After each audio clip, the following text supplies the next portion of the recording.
तो मैथ के प्रीवियस के मोस्ट इम्पोर्टेंट क्वेश्चंस सीटेट और टेट के लिए। तो स्टार्ट करते हैं ये वीडियो। पहला जो सवाल है, एक दीवार की घड़ी दर्पण के सामने लटकी हुई है। तो दर्पण में घड़ी का प्रतिबिंब दिखाई दे रहा है जिसमें 4:35 हो रहे हैं। तो वास्तविक समय होगा कि एक दीवार घड़ी है और उसके सामने ये दर्पण रखा है और दर्पण में हम समय देखते हैं तो वो 4:35 हो रहा है। तो इसका जो वास्तविक है वो दीवार घड़ी में वो कितना समय होगा, क्या होगा? 7:25 होगा या 8:40 होगा या 10:35 होगा या 9:45 होगा। तो समझना हमें, देखें सभी समझेंगे कि जो समय होता है, ठीक। तो अब वास्तविक जब समय निकालेंगे हम दर्पण से जो है वास्तविक समय, तो क्या करेंगे 12 बजे में से दर्पण का समय निकाल देंगे। तो दर्पण का समय कितना दिया हमें? 4:35 दिया। कितना दिया है? 4:35। तो वास्तविक का समय निकालना है तो दर्पण का जो समय है वो 12 बजे में से दर्पण का समय घटा देंगे। अब घटाते हैं तो हमारा कितना आएगा? यह आएगा 7:25। कितना? 7:25 के 7:25 जो है ना उस घड़ी में वास्तविक समय होगा, जो हमें दर्पण में कितना दिखा रहा? 4:35। ठीक। तो समझ में आ गया, इसका राइट ऑप्शन हमारा हो गया ए, 7:25। ठीक। अगले क्वेश्चन पे चलते हैं। तो नेक्स्ट सवाल है कि 48 का 25% माइनस 20 का 40%, तो 6 होगा, 18 होगा, 16 होगा या 4 होगा। तो सोचो, सॉल्व करना है। तो 48 का जो है 48 का निकालना 25%। तो परसेंटेज पूरा सोल्यूशन दिखा रहा हूँ, है ना। तो 25/100 माइनस के 20 का 100%, हम 40% निकालेंगे तो ये भी हो जाएगा 40/100। ठीक। अब इस दोनों जीरो से ये दोनों जीरो कैंसिल। ठीक है। 25 चौका 100 और 4 इकान 4, 4 दूनी 8, तो इधर तो बचा 12 माइनस इधर 4 दूनी 8। अब 12 में से 8 घटाओ, कितना बचा? कितना बचा? 4 बचता है। तो इसका जो राइट ऑप्शन होगा वो 4 जिसका आंसर होगा। 4 ऑप्शन किस पे? 4 पे। तो इसका राइट ऑप्शन हमारा क्या हो गया? 4th होगा। तो सवाल है 61, 62, 63, 64, 65, 66 में इकाई का अंक होगा? 5 होगा, 2 होगा, 0 होगा या 1 होगा। तो सोचिए, इकाई का जब अंक निकालते हैं तो सभी की संख्या के इकाई के अंक ले लो, जो भी मल्टीप्लाई में 1 है पहली संख्या का, दूसरी का 2, फिर 3, फिर 4, फिर 5 और 6, इस तरह से। अब इसकी मल्टीप्लाई कर दो तो 3 दूनी 6 और 6 चौक 24 और 5 छंग कितने हो गए? 30। अब इनकी ओर कर दो 0 ऐसी। ठीक है। अब हमें दिख गया 0 तो आ ही रहा है, चाहे गुणा कर लो, 4 3 12 और 3 दूनी 6 1 7, तो कितना आ रहा है? 720 आया। तो लास्ट में जो इकाई का अंक है वो 0 है। तो इसने हमसे पूछा क्या? इकाई का अंक पूछ रहा है। तो इकाई का अंक कितना है? 0। तो 0 इसका क्या होगा? राइट आंसर जो है राइट होगा। तो ऑप्शन नंबर कौन सा हो गया इसका? 3rd। ठीक। अगला क्वेश्चन है कि 25/5 + 4 × 2 + 13 का मान होगा 26 होगा, 24 होगा, 28 होगा या 19 होगा। तो सोच के सोल्व करना हमें। तो देखो 25 भाग जो है 25 भाग जो 5 है, ठीक है। तो इसे भाग कर दो, पहले यही कर दो, 5 पंजे 25, तो ये तो आ गया 5 आ गया। फिर ये गुणा करो, 4 दूनी 8 प्लस कितना हो गया? 13, 8 5 13 और 13 कितना हो गए? 26। टोटल मिला कितना आ गया? 26। तो 26 कौन सा राइट ऑप्शन है? फर्स्ट। ठीक है। तो इसका आंसर जो है 26, तो ऑप्शन नंबर हो गया फर्स्ट। अगला क्वेश्चन 8, ठीक है, और बॉक्स है 2 बराबर 8/2 + 8 × 2 हो तो, ठीक है। इस तरह की समीकरण दी है, जैसे कि दे देता a + b का whole square equals to a² + b² + 2ab, है ना। तो उस तरह से ये भी एक रूल दिया है कि सर समीकरण के इस तरह की सर समीकरण है तो मैं जो सोल्व करने हैं। तो सवाल ये हमारा 7 बॉक्स 4 का मान होगा, तो इसमें से छांटना। तो देखो इसमें तो 7 बॉक्स 4 करना, सेम ऐसे ही चलेंगे हम। 8/2 होता तो यहाँ हो जाएगा 7/2, 2 नहीं 4 है यहाँ तो 4 आएगा, ठीक है। फिर प्लस, फिर क्या आएगा, गलत है दोबारा लिखेंगे, 7/4 प्लस, फिर क्या पहला अंक 7, फिर गुणा में क्या दूसरा अंक, गुणा में दूसरा क्या है 4, ठीक है। बिल्कुल राइट, समझ में आ गया होगा। अब इनका जो एलसीएम आएगा वो 4 आएगा, तो ये हो गया 7 और प्लस ये 7 चौक 28, 28 के एलसीएम जो 4 आया उसकी ओर गुणा कर दो, 8 चौक 32 और 4 दूनी 8, 8 3 कितने हो गए 11, तो 112 प्लस 7 कितने हो गए, 112 प्लस 7 कितने हो गए 119/2, वो 4। तो 119/4 ऑप्शन देखना कि कौन सा राइट ऑप्शन होगा, ठीक। तो ये तो गलत हो गया, ज़्यादा बैठेगा, ये भी ज़्यादा होगा और ये भी ज़्यादा होगा, तो बचता हमारा थर्ड। तो थर्ड के लिए देखते हैं कि 119/4 आ रहा है या नहीं। तो देखो इनकी 29 की 4 से गुणा करो, 9 चौक 36 और 4 दूनी 8, 8 3 11 और प्लस ऊपर 1 जुड़ेगा नीचे बटे 4, तो कितना हो गया 119 बटे कितना आ गया 4, ठीक है। तो इसलिए इसका राइट ऑप्शन कौन सा हो गया हमारा, थर्ड हो गया। अगला क्वेश्चन, क्या राम का भार 12 किलोग्राम 12 किलो 300 ग्राम है तथा श्याम का भार जो है ना 15 किलो 400 ग्राम है, तो श्याम का भार राम के भार से कितना अधिक है, ठीक। तो सॉल्व करना है, तो हमारा कितना 15 किलोग्राम और 15 किलो 400 ग्राम है, किसका भार है ये, श्याम का, किसका, श्याम का। और राम का जो है कितना है, राम का भार है 15 kg और 300 ग्राम, ठीक है। अब इन दोनों का डिफरेंस निकाल लो, ज़्यादा तो श्याम का, घटाओ 0 0 4 में से 3 गए 1 है ना, और 15 में से 12 घटा दो तो 3, तो कितना अधिक है श्याम का 3 किलोग्राम, वो 3 किलो 100 ग्राम, 3 किलो 100 ग्राम। तो इसका राइट ऑप्शन हमारा 2 होगा, क्या होगा इसमें 3 किलो 100 ग्राम, ठीक। अगला क्वेश्चन, कि चित्र में वृत्त की त्रिज्या 14 सेंटीमीटर, तो छायांकित भाग का अछायांकित भाग से अनुपात निकालना है। तो हमें तो छायांकित और अछायांकित भाग का अनुपात निकालना, तो त्रिज्या दी है 14 सेमी। तो देखो ये है ना पूरा छायांकित भाग तो 1/4 हो गया, कितना हो गया 1/4, क्योंकि कितने भाग हैं इसके, 4 भाग हैं, 4 में से कितना छायांकित है, केवल 1 भाग है।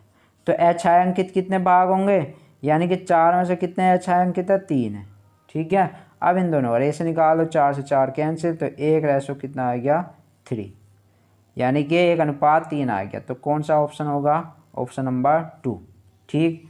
अगला क्वेश्चन से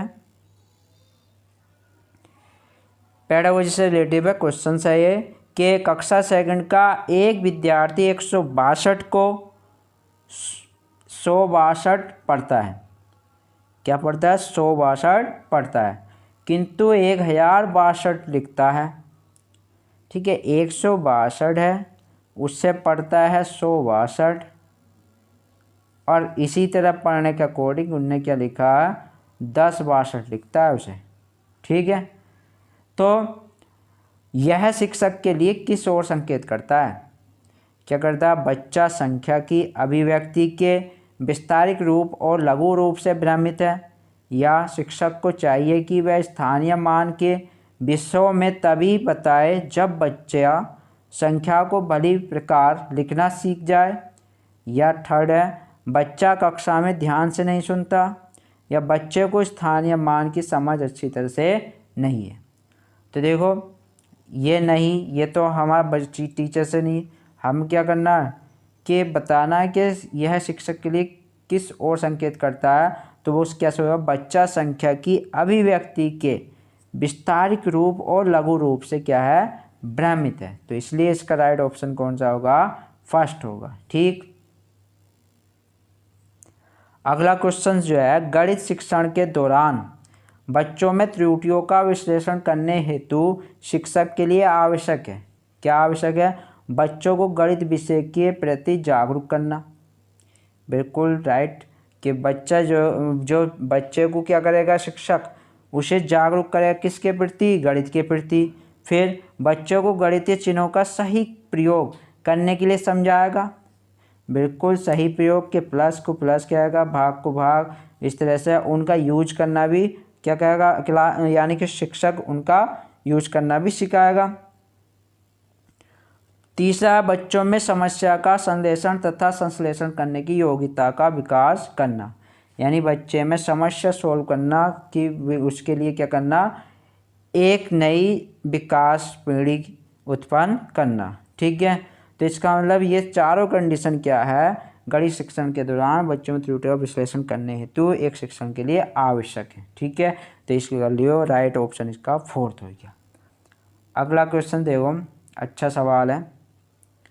सवाल इस प्रकार है कि ABCD भुजाओं वाले वृत्तीय चतुर्भुज के क्षेत्रफल को निकालने के लिए, है ना, रूट S माइनस के A इंटू S माइनस के B इंटू S माइनस के C इंटू S माइनस के D सूत्र किसने दिया?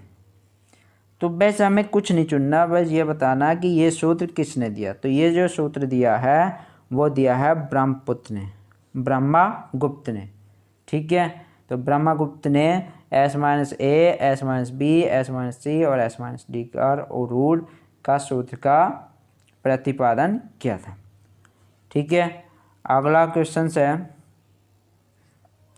एक गणित के शिक्षक ने एक विद्यार्थी को 6 से गुणा करने के लिए कहा, किंतु वह 4 से गुणा कर देता है तो उत्तर 34 कम आता है, तो वह संख्या जिसमें गुणा करनी थी होगी।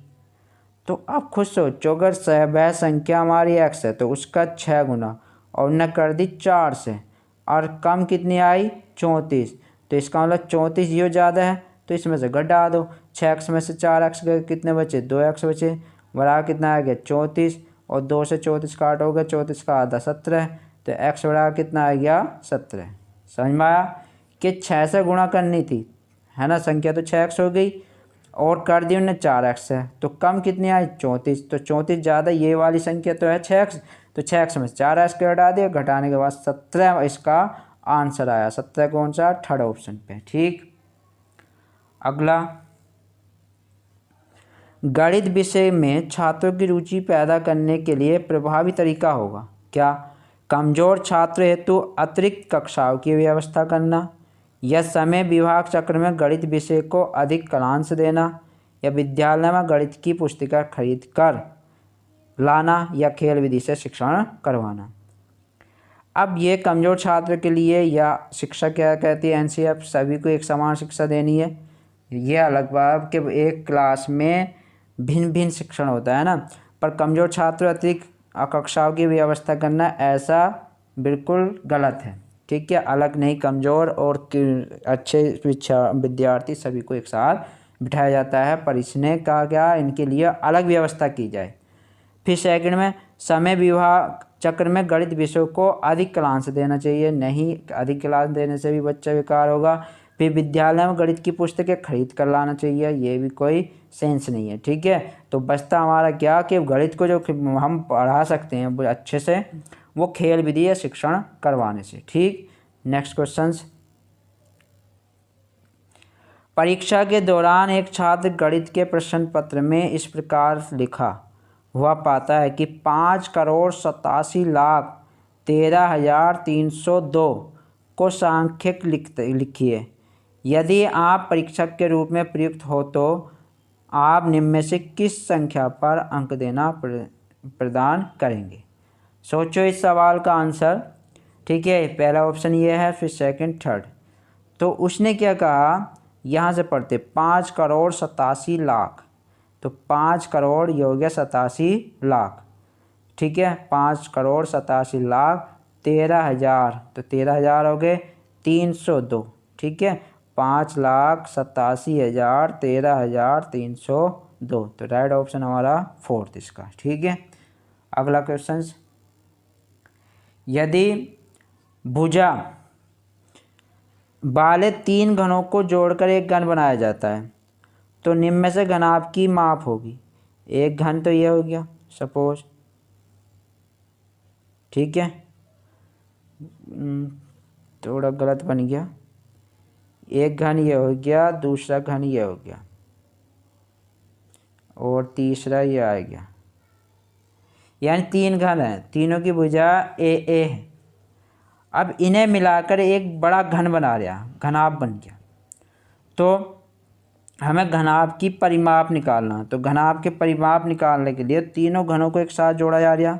तो प्राप्त घनाभ की जो लंबाई होगी, जो लेंथ होगी, जब तीनों को एक साथ जोड़ेंगे तो a+a+a कितना हो जाएंगे 3a। और कैसे हो जाएगी, तीनों को एक साथ जोड़ दिया, ये 1 हो गया, ये 2 हो गया, ये क्या हो गया 3। तो इस तरह से ये आकृति क्या बननी है, अब ये घनाभ की आकृति में हो जाएगी। कैसे आकृति बनेगी, घनाभ की, ठीक है। तो उसकी जो लेंथ होगी, यानी एक ये और ये तीनों a हो गए, तो 3a मिलाकर क्या बन गया 3a। तो इसकी लेंथ जो हो गई वो हो गई 3a, ठीक। और चौड़ाई जो होगी, चौड़ाई हमने देखी थी वृत्त, वही होगी कितनी a ही होगी, और उसकी हाइट भी कितनी होगी a ही होगी। तो घनाभ की जो माप होती है, माप बराबर क्या होता है, घनाभ की जो माप होती है वो होती है लंबाई गुणा चौड़ाई गुणा ऊंचाई, ठीक है। लंबाई 3a, ऊंचाई a और वो चौड़ाई a और ऊंचाई भी a। तो 3a गुणा a, तो कौन सा राइट ऑप्शन होगा, ऑप्शन नंबर होगा 2, 3a गुणा a, ठीक है। तो नेक्स्ट सवाल पर चलते हैं। तो वृत्त की जीवा को, सवाल यह है, वृत्त की जीवा के समद्विभाजक को वृत्त के केंद्र से मिलाने वाली रेखा जीवा पर 45 डिग्री का कोण बनाएगी, जीवा पर लंब होगी, या 60 डिग्री का कोण बनाएगी, या रेखा जीवा के समांतर होगी। ये हो गया वृत्त और इसका केंद्र हो गया ये, और ये होगी जीवा। तो क्या क्या कि वृत्त की जीवा के समद्विभाजक, अब इसे समद्विभाजक करेंगे तो बीच से होकर जाएगी वृत्त के केंद्र से।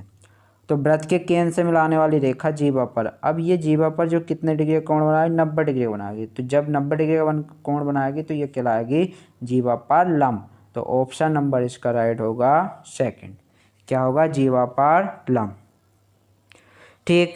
तो आज का ये इस वीडियो में केवल यहाँ तक ही सवाल है। तो नेक्स्ट वीडियो लेके आएंगे, उसके लिए पहले ही हमारा, अगर आप मनोबल हमारा बढ़ाते हैं, केवल क्या करना, थोड़ा सा यही काम करना है, क्या 2 सेकंड का काम है, लाइक करना है और सब्सक्राइब करना है, ठीक है।